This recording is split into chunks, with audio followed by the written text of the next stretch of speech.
Juan's rainbow എന്നാണ് ഈ കേക്കിന്റെ പേര്.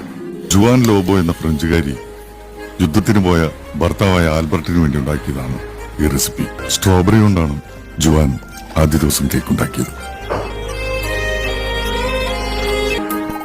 യുദ്ധം അവസാനിച്ചില്ല. വരാമെന്ന് പറഞ്ഞ ദിവസം ആൽബർട്ട് വന്നില്ല. പിറ്റേന്ന് ജുവാൻ ഒരു പിസ്താ കേക്ക് ഉണ്ടാക്കി ആൽബർട്ടിനെ കാത്തിരുന്നു.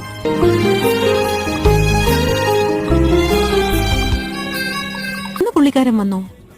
വന്നില്ല. അവൾ അത് സ്ട്രോബെറി കേക്കിനോട് ചേർത്ത് വെച്ചു. ജുവാൻ തന്റെ മുറ്റത്ത് ആദ്യമായി കായ്ച്ച ഓറഞ്ച് മരത്തിൽ നിന്നും പഴുത്ത ഓറഞ്ചുകൾ നോക്കി പറിച്ചെടുത്ത് കേക്കുണ്ടാക്കി കാത്തിരുന്നു.